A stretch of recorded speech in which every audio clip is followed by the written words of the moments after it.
Welcome, everyone. This is once again your host, Shailesh, bringing you live from NZ World News, positive news all about. And today we have got, as you all know, that we are having local government elections. And what this time of the year, when you have this kind of fever, we can call it winter blues or whatever. But here it is today.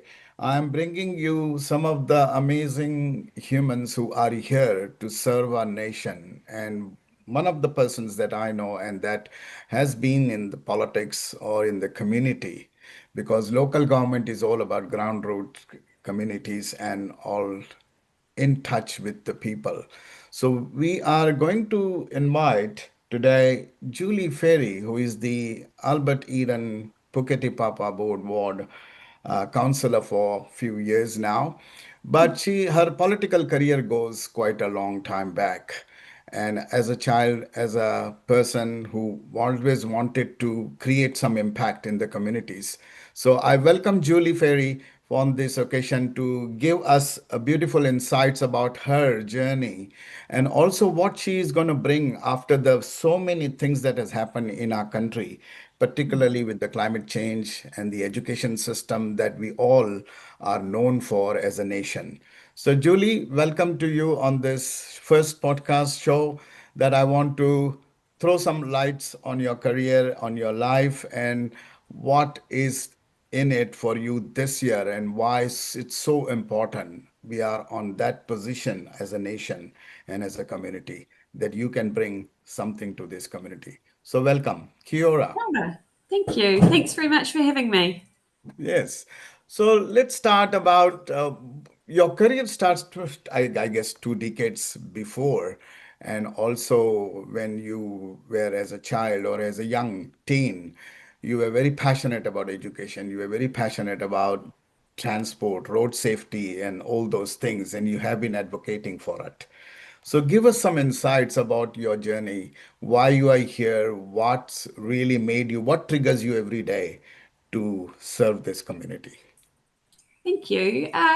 So I think a lot of it was to do with growing up in a house where we talked about politics a lot. Mm, My family situation, my parents uh, were a bit older than a lot of my peers' parents, mhm. and my mum had a child from a previous marriage who was very much growing up my sister, but she was quite a lot older than me. She was about 10 or 11 years older than Right. me. Mhm. So I sort of grew up in this environment where there are a lot of adult conversations at the table about things like politics and stuff like that, and Mm. where I got on probably a bit better with adults than I did with kids my own age. Yep. And I was always sort of interested in those conversations and how change happens and stuff like that. And yeah, my parents were very involved in my local community. They used to basically see something that was not right Mm. or could be better and get involved to change it in very sort of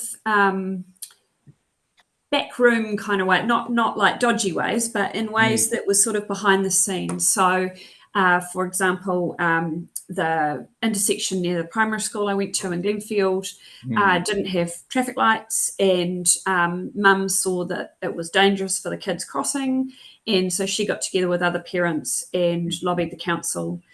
This would have been when I was about 5. I don't even remember it. Right. Lobbied the council to get traffic lights put in to make it safer for the kids crossing the road. And Mm. any group I got involved with as a kid, mum or dad would usually end up on the committee, the parent committee, Yes. helping out. Mum had accounting skills, so she would often end up being the treasurer. Mm. And dad was a very hands-on practical man, so he would often end up doing like helped build the fitness trail at my primary school and helped with a sailing group I was in. He used to be the boat master and look after the maintenance of the boats and Mm. stuff like that. So I had parents who were very much that sort of get involved. Yeah. And even once I was an adult, they were involved with a local community trust on the North Shore to get rid of graffiti.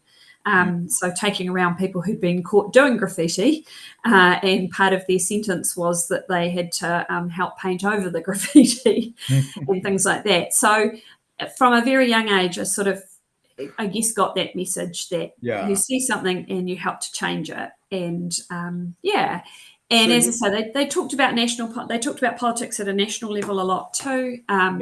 yeah. A big thing for my family that we talked about for many, many years was Mm, the Springbok tour in 1981. I was only 4 when that happened, so I don't remember it at all. But I remember the discussions about it at the table for many years afterwards mm, because Mum was against the tour mm, and Dad was for the tour. mm. And they stayed married until Dad died many years later. Oh, But those kinds of conversations about, hey, people have different views, and yeah. yeah, and so that was a very pivotal moment for New Mm, Zealand in terms of our standing on the international stage around apartheid. yeah. There's some real echoes there with Mm, the Gaza situation at the moment, with yeah. our government not taking a stance on something where there is a clear Mm, international ethical yeah. and moral agreement that what Israel is doing is wrong, and our government is not taking that step. Mm, And it was very much the same as my sense of it around the 81 tour, where there were a lot of families where there mm, were firm views on both sides. mm. And my sister, who was a teenager at that time, was caught right in the middle of those conversations. And she was at high school and had to write an essay about, this is one of the family sort of legends, I guess, about that time, had to Mm, write an essay about the situation in South Africa because that was something they were studying at high school. And it was the only assignment she ever failed because the PPTA, the secondary teachers, were all adamantly anti-tour. And mm. my sister wrote something, being exposed to both views at home, that was straight down the middle. And yeah, and was failed for it as a result. So I can So see that you have a lot pivotal of to your influence life. of your own family background first and foremost. Yeah, It's quite amazing to have those two different views, and this is what is all about. We live in community with two different views, but we still come together to yeah, solve. We still come together to make each other's life better. And that is something very amazing for any politician or for any social community passion or any citizen to really accept this blunt fact of our life.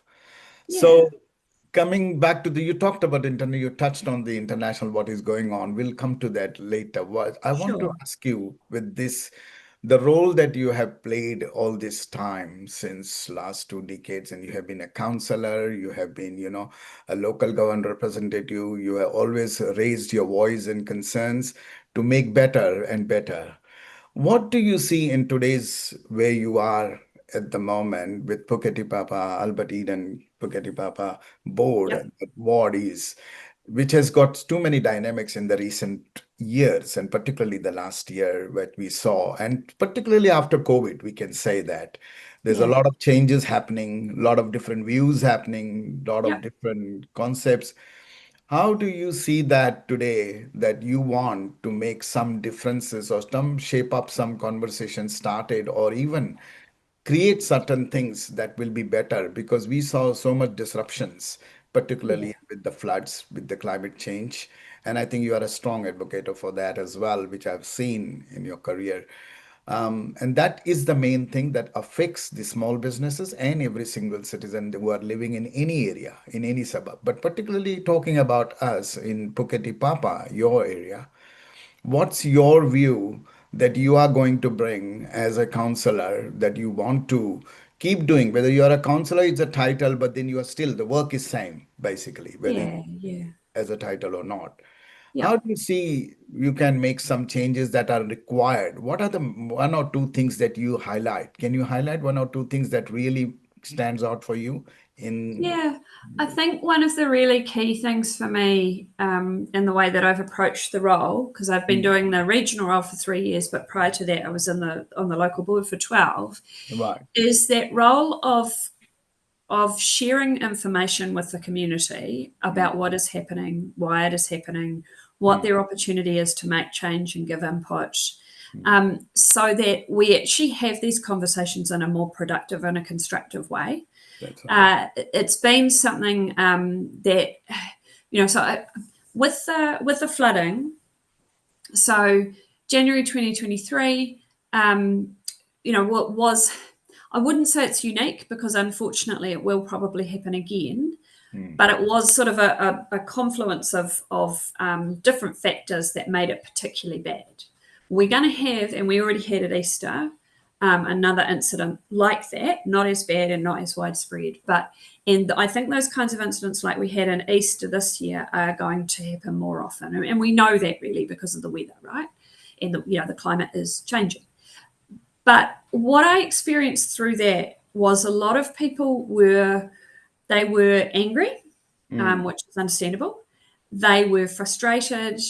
They needed an opportunity to tell their story, and they Mm. needed an opportunity to tell it to someone in authority who would listen Mm. and who would then turn that into some action, some change, right? Yep. And so I see that as a really key part of the role Mm. is fronting up, listening to those hard conversations, Mm. taking on board what people have said, acknowledging it, Mm. and then, okay, how do we make it so that it's not so bad next time? And sometimes it is just a matter of, okay, how can we make it so it's not so bad, Yeah. as Yeah. opposed to how can we solve the problem? Because some of these are big, big Yeah. systemic problems. The solutions to them are complicated and expensive and take time, even if you did have the money, right? So Absolutely. it's how do we, as community leaders, have that conversation. Mm. So the listening part of the conversation, the sharing Mm. information part of the conversation, and also the, okay, here's some ideas about what we do next. What are your ideas? How do we put all that together and come up with a plan and bring that plan? That's going to be an iterative conversation where you're going back and forth over time. It's not just a one-off, okay, tell me what you thought. Okay, thanks. I'll take that into account, which, is a lot of the time you are taking it away, you are taking it into account. But it's that constant back and forth, right? Of going, okay, Absolutely. this Yeah. is what I heard, this is what I've done about it. Right. What's the next conversation? Okay, what do you have to tell me now? And sometimes, a lot of people traumatized by those floods. And Yeah. so sometimes the conversation I'm having with someone is the same conversation we've had before because they still need to talk it through. They Absolutely. still need to tell their story because they feel they haven't been heard. Even if I personally have heard it before, they Yeah. don't feel heard by the system that Correct. needs to change or needs to address the issue, right? And Mm. so it's showing up and having that conversation with people, being Mm. there to listen, turning it into action and making that action visible, which Mm. often is something that we don't actually get a lot of resources to do that part, the Yeah. making it visible. So, MPs have officers and staff and communications Mm. budgets. We don't have any of that as councillors. We have one person who we share with other councillors to help us with stuff.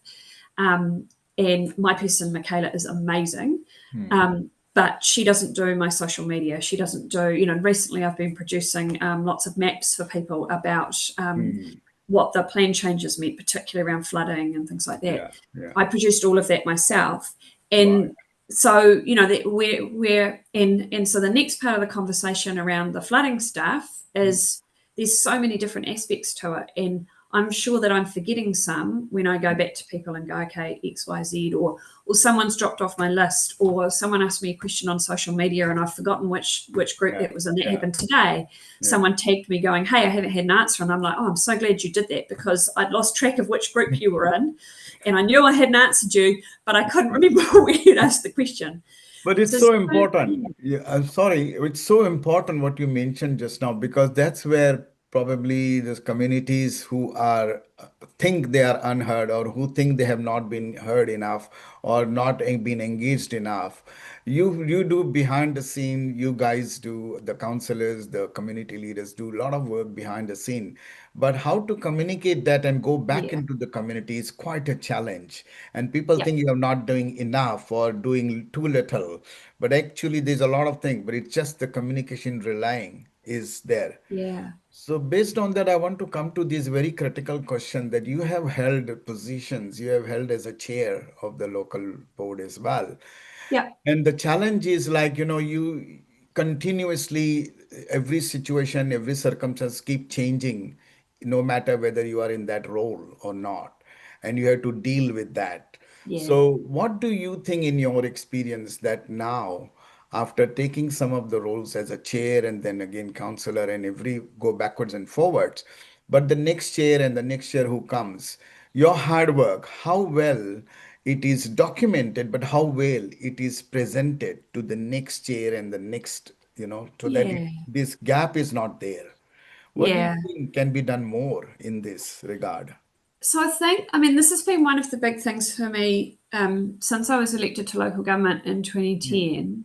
Yeah. I've tried to think of, okay, what are ways that I can be really transparent and make the work visible? And some of this comes from the fact that for a long time I worked in the union movement with early childhood teachers. Right. One of the things that they've always faced as a challenge is that people think that their job is basically babysitting, and it's not. There is a huge element to teaching Mm. that, and particularly when you're teaching the youngest children, right?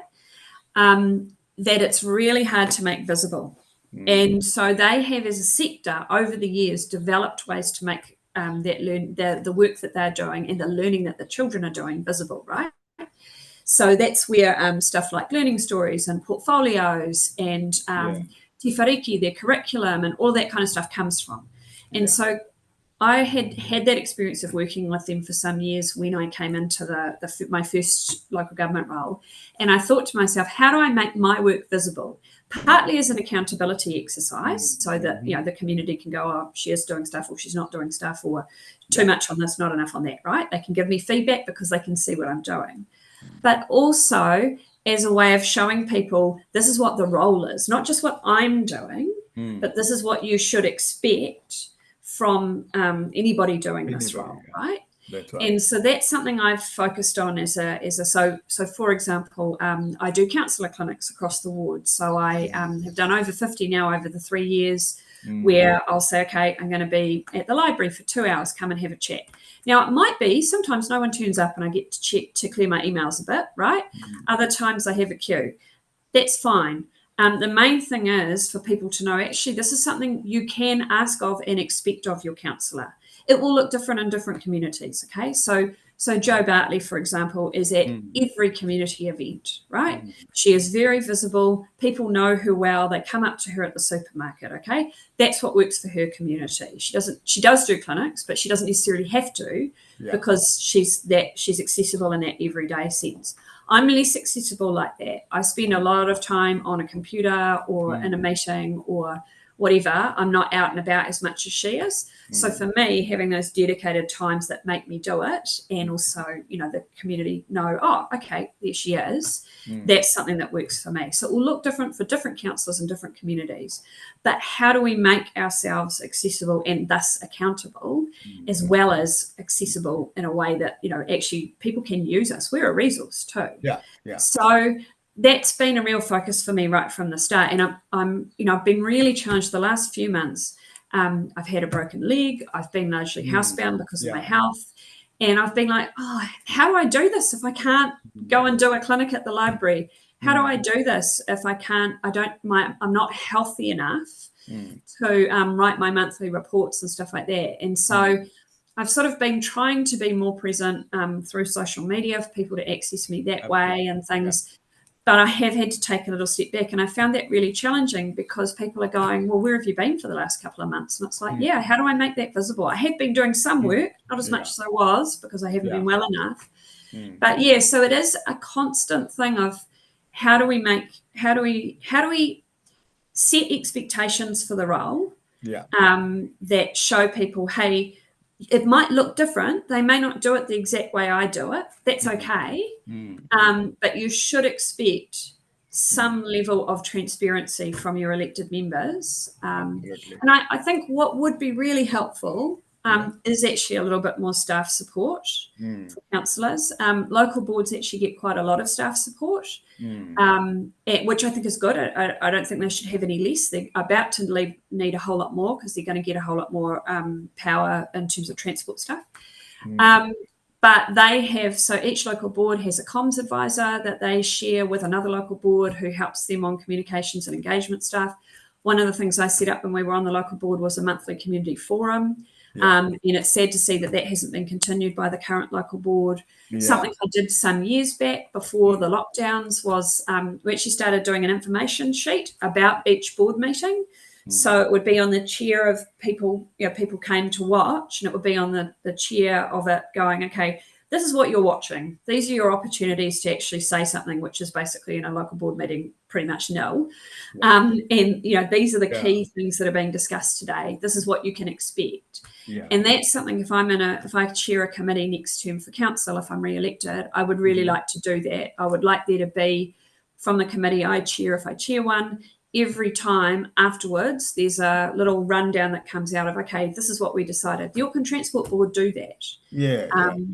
I Yeah, think so that's very, those kinds of things. yeah, very important you said that, because as a counselor, you're one man band, kind of one man person or one human Yeah, person. But then you collect a lot of information, data, do research, and then compile all the reports so that at the end of the day, you are answerable, you're accountable, you're responsible to do a lot of things. But then the other side of the coin is, after getting that gathering information, you need that to be relayed through the yeah, communities. And that is the challenge which everybody feels, then whether you are doing enough or whether you are doing less because of yeah, the resources that you are having. And I would love to have this kind of, information as a positive awareness to spread. Today's world is about digital and about social media.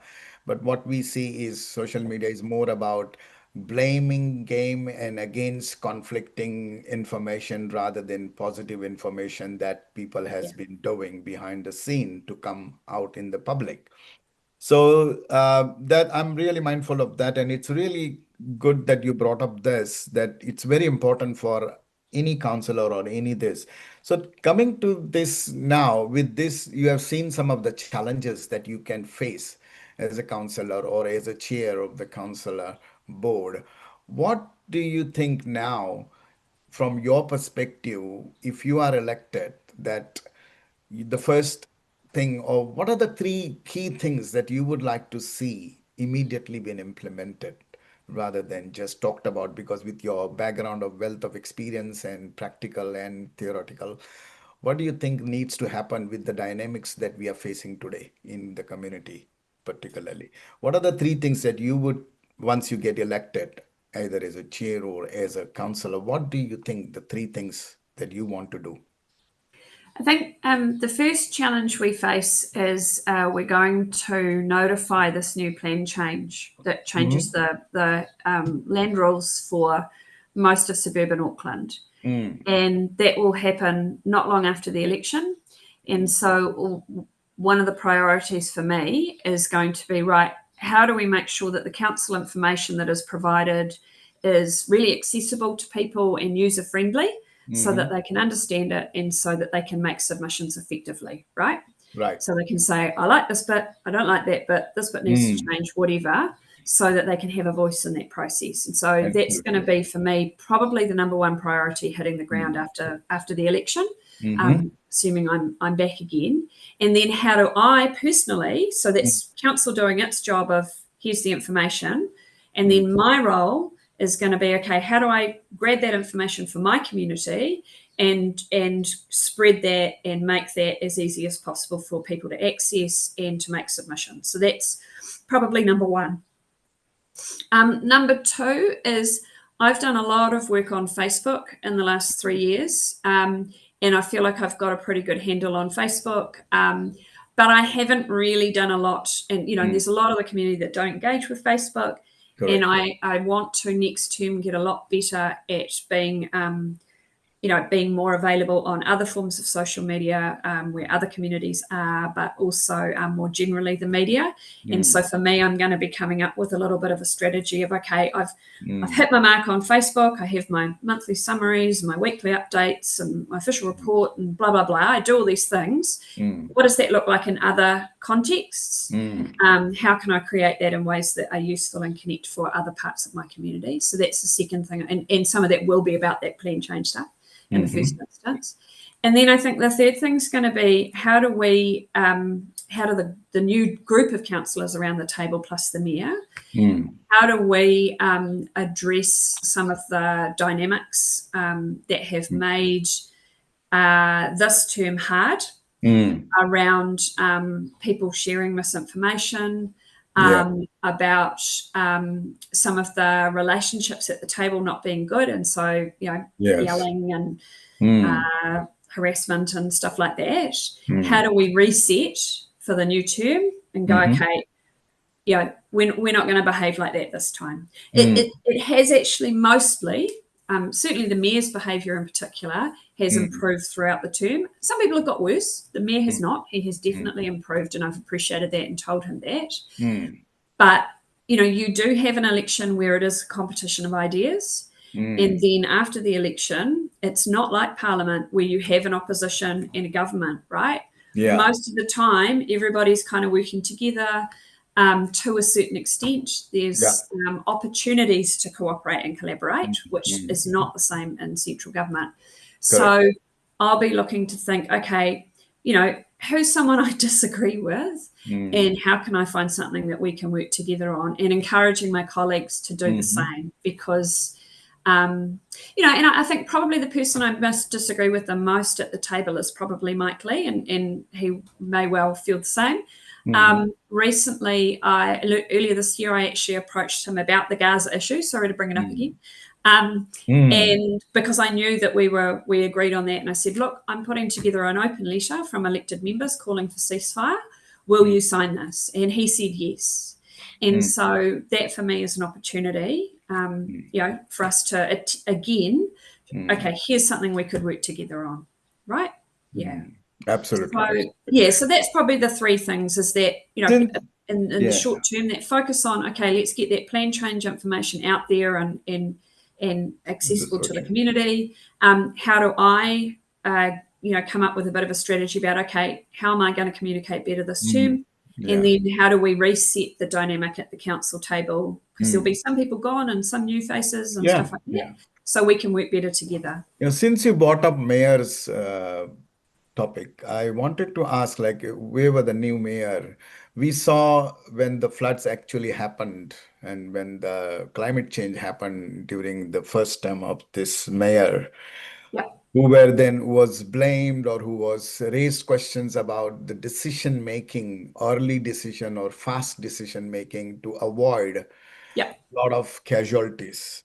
And what we found at that time, that the decision, if it would have been a bit earlier, then many lives would have been better, rather than who have lost their homes because yeah, the yeah, decision was not taken. It was not declared emergency as fast as it could have been. As a yep. councillors, the relations when such things happens with on the top level of mayor, and then who are also councillors responsible to interact and engage and give him feedback about how we can work better. It's not about your just decision. Do that collective process is there when mayor Yeah, national calamities happen? yep. Does he gets involved with you guys, councillors? Yes. Yeah, so what happened on the night on the 27th? Mm. So I think there were I mean, there were a lot of mistakes made, and there's been, I think, Mm. 3 reviews now that have looked at all of Mm. those mistakes. If not all, almost all of the recommendations from those reviews have now been put in place. Mhm. Mhm. I wasn't on the Civil Defence and Emergency Management Committee prior to the floods, and I asked to be put on it afterwards because I was really worried about Right. how poorly our systems worked and things like Mm. that. And so I have sat on that for the rest of the term, basically, Right. and seen how we have massively improved those systems, which is good. But I think that on the night there were a number of things that fell through the cracks. One of the really big things was the forecasting, the weather Mm. forecasting. Yeah. Some of that is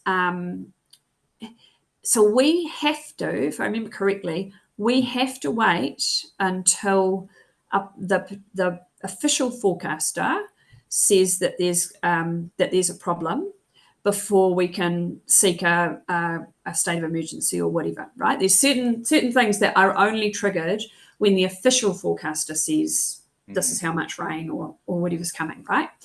And one of the things I've sort of been pushing is, well, hang on a second. If we've got, say, 3 out of 4 forecasters saying this is coming, but the fourth one is the official, Mm. can we Yeah. go, Yeah. hey, hang on a second? Yes.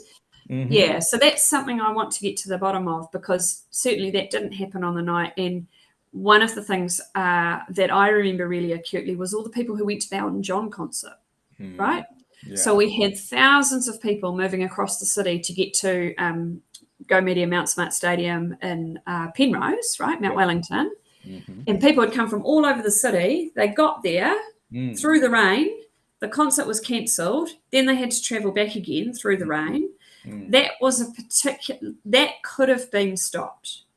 So Mm. if we had made a call earlier, whoever needed to make a call had made a Mm. call earlier, Mm. then those people wouldn't have been moving around. Yeah. And yeah, so there's things like that. The Correct. reality is that the houses, even if we had called it earlier, the houses still would have flooded, Mm. but people could have been better prepared potentially. Yeah. And we certainly wouldn't have had a situation where, for example, people went to bed Mm. and didn't know that actually they were at risk. A lot of those systems have been improved, but on the night there was, I remember, because I had a broken arm, I'd broken my elbow. I broke my elbow at the start of the term and I broke my leg at the end of the term. Mm. Mm. So Mm. I'm hoping for no more broken bones next term if I get re-elected. Yeah. But so I couldn't go out and help with anything. I was on the computer. We live at the top of the hill. My husband went down the hill Mm. to a person down there who we were quite worried about and said, "Look, I think Peter, it's time to go." And he Mm. did. He left. But I was on the computer.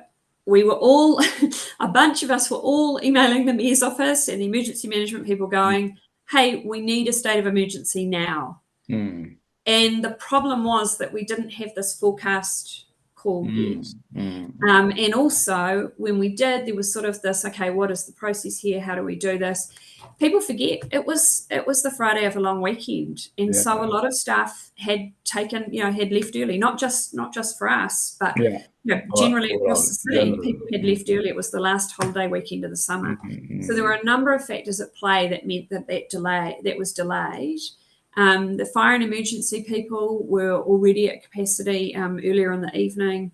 Yeah, a lot of that, it wasn't great. And for me as a community leader, it was really difficult because we were having these internal emails that were like, yeah, we're onto it. Don't worry about it. All the advice that's coming in is that it's under control. At Yeah. the same time as we were hearing from community members, and you could Mm. see on social media, the videos and all of this, that it wasn't okay. Mm. And I think a lot of us learned from that Absolutely. in ways that mean that those mistakes won't happen again. So Yeah. currently following up on that with the current situation and the status of the housing issues Yep. happening because of that, what are the updates that, as a counselor, you can give and Yep. provide to the community so that they have got some sort of positive information and awareness that it is not all hidden, but it is all open and transparent Yeah. about this. Yep.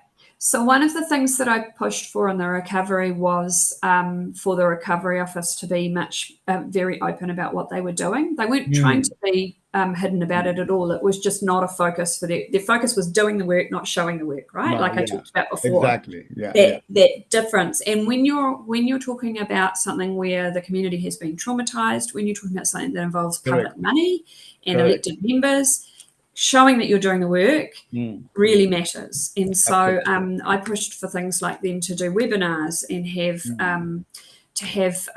a dedicated section on the Our Auckland, the main council news website, to Mm. have a regular e-news that people could sign up for that went out going, okay, this is where we're up to with various things. They started using infographics, which was something else I raised with them earlier, which said, this is the number of houses that we've got that we've categorized, and these are the ones still to categorize, and this is the number of buyouts, and being clearer about where they were up to with the work. And they did a great job on that, and still are. Right. And so where we're up to is we have nearly finished all of the buyouts. They should be done by the end of this calendar year, which was the Wow. aim. Mm. The community and welfare portion of the recovery office work has actually been extended in acknowledgement that it needs to continue. There are a lot of people who still need support. Sure. There are a number of specific areas, including Sandringham and Mount Roskill Wesley, which have flood resilience, sort of community-led flood resilience groups that have been set up, and which are working with local communities to work out, okay, what would you like to see happen? How do we make sure that the community is more resilient physically and socially? And then they are coming up to the point of actually presenting those plans to council to go, okay, this is what the community wants you to do. How are you going to respond and add Yeah. those to your to-do list? Also, the plan change that I mentioned, down zones a lot of land that was badly flooded, puts in place new, Yeah. much stricter flooding rules for building in flood-prone areas. And we're also doing a bunch of increased maintenance of stormwater infrastructure and compliance. So where people have put too much concrete on their property, for example, we're going out knocking on the door saying, hey, you need to fix this. Here's some ideas for how you could do that. Right. And finally, we're also doing a number of large-scale, what are called blue-green network projects around the region. Yeah. The there's four underway this financial year, two in Mangere, one in the west around Clover Drive, and the Wairau Valley one, which is the controversial one around the golf course. There's some coming for my community, particularly around the Wesley area, between Wesley and the Mount Roskill campus, for Right. Te Aonga Oakley Creek as well. So those are starting to come through. They take a very long time technically to plan, how you actually do the hydrology and the Right. geotech and all of that stuff. Yeah. Yeah, no, that's great. So we got a lot of insights from you, Julie, today, and I think it's quite Thanks. worth for all the listeners who are listening would be really wanting to raise their concerns or have want just to have a yarn or just to have engage with you and talk to you Yeah. about various things would be good for them to just touch on because of your wealth of experience and practical Thank you. knowledge. So I wanted to just also address here for most of the people who don't know or who probably know a lot about you and also the family that you come from, the Yeah. passionately for the communities, working with the for the communities and with the communities, as we know that you have in your family itself. Currently, your husband has hold many portfolios. His dad, Yes. Yeah. Michael Wood, who is not an unknown figure at all, but constantly doing for the community is what you guys thrive on. So I wanted to Yeah. just give you a little bit of chance here to tell to the audiences that why do you think this time also you want people to vote for you, not just vote for you, but to look up for you so that you can still maintain and keep the stability of the community Yeah. towards the growth. Give your little bit of things on that. Yeah. So thank you. And just I've got my still got my orange envelope. It's empty. I've voted already, but this is what you're looking for. Yeah. Um, so you've got until the 12 noon on the 11th of October to drop your vote into any library, most of the supermarkets, warehouses, Mhm. big orange boxes, right? Mm. So why should you vote for me and my team, which is the City Vision team? Well, we're the Labour, Greens, and community independents. So people like me who aren't in a party. I'm Mm. married to the Labour Party, but I'm definitely But not in it. yeah. And And that's the beauty of it, like Julie, you have been so transparent, honest with everything because thank you. you mean for community. You don't mean for party or any color. Yeah, That's yeah. the I used to be in the Alliance Party a long, long time ago. all right. But Okay. I've worked out through the years that I'm someone who prefers to work with sort of I guess a shifting coalition of people on issues I care Mm, about, as mm, opposed to being in a party structure where mm. you have to have remits and policy conferences and all that kind of stuff. Michael thrives on that, Yeah. but I'm a Good. bit more. I'm a bit more. Yeah, I Mm, like the more organic, less rigid nature of City Vision. As we do have our own policies, we don't get yeah. called into the leader's office if we do something that Labor or the Greens don't like. Mm, But we yeah. don't. We also aren't. Yeah, we're sort of quite an informal organisation. So anyway, we are really keen on stuff that's basically better for people and planet. And council, local government elections have there's sort of two main schools of thought in local government that I've noticed over the years. Yeah. One is progressive, which Mm, which is more where I'm at, and hmm. people who tend to be more sort of centre left, Yep. and are saying, look, we've got so much potential of what we could do together as a community through our Mm, council. absolutely. Let's work out what we want to do and then set rates accordingly. Okay. mm, And then we have a conservative side, which is more mm. aligned usually with the right, Yeah, who say, okay, we think it's important to keep the cost of council as low as possible. So mm, let's work out how low we can make the cost of things and mm, then do what we can afford. Those mm. are sort of the two key divisions. Absolutely. Very Yeah, well and said. so I'm definitely on this side and very Mm, honest about that. mm, mm. And big priorities around things like climate action, giving people transport choices through investing in public transport and walking and cycling, so they don't have to drive if that doesn't suit or they don't want to. They've got genuine other options. Making sure people can live in a range of different housing. You don't have to move suburbs when your life changes. You can, Absolutely. live in a 3-bedroom house or a townhouse or an Mm, apartment or a mm. duplex or, a multi-generational house with 8 bedrooms that you have Yep. 3 generations of the family living in. That we could provide those in most neighbourhoods so people can stay connected to each other and their school or work or whatever. So that's the kind of stuff I'm really passionate about, and Yeah. working with others to make those changes, which is something I learned very much from the union movement. And local government is just like the union movement. It's people working together to make things better.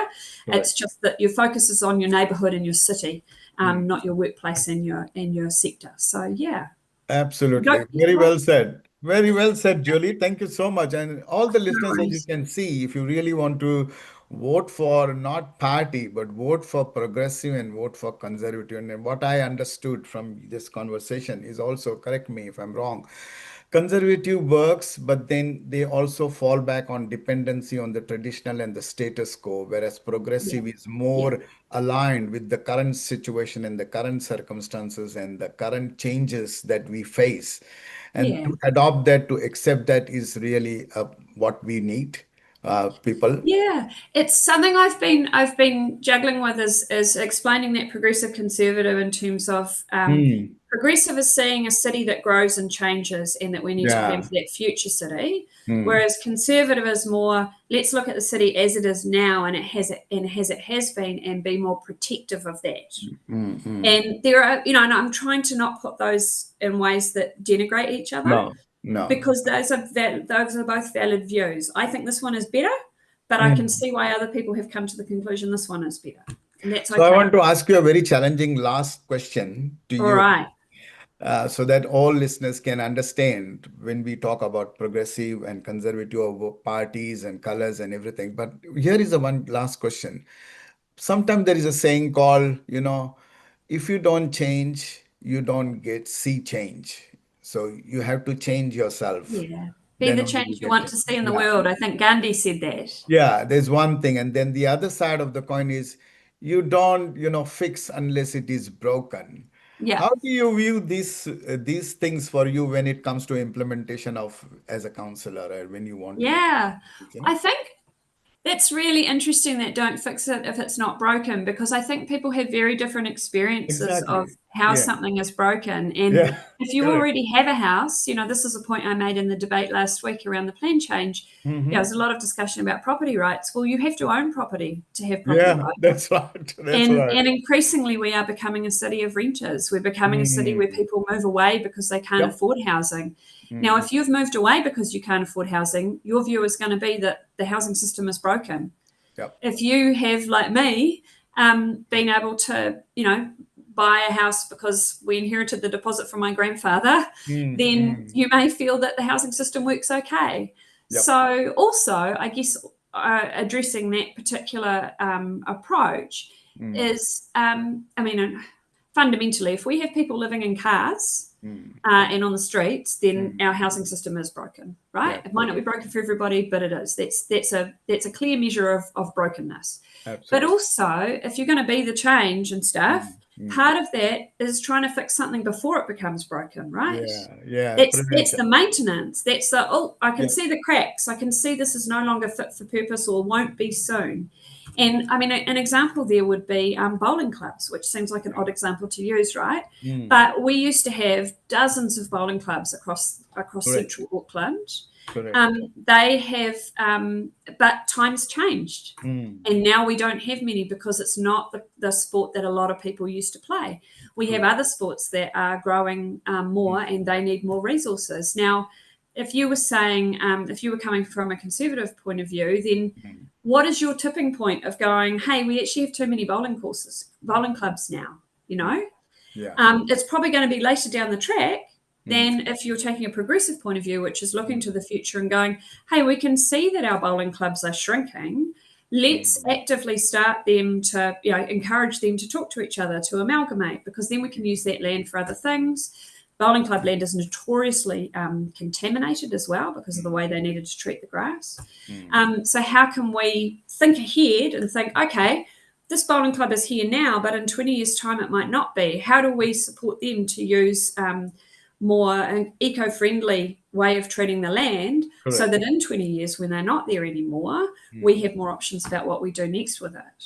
Absolutely. So, Absolutely. yeah, that kind of hopefully that gives people a bit of a sense of, there's Yeah. always that thinking ahead. And a lot of council's planning staff actually looks out 10 to 30 years. And a lot Mm. of people don't realise that. They think because our budgets, which is what we consult on, are usually 1 to 3 years. Technically the long-term budget is 10, but we usually are very focused on the first 3 years of that.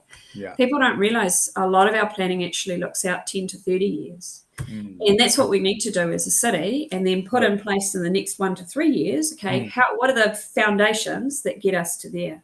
Yeah, absolutely, absolutely. Very well said that, Julie. Thank you so much for this beautiful conversation I had with you Thank today. you.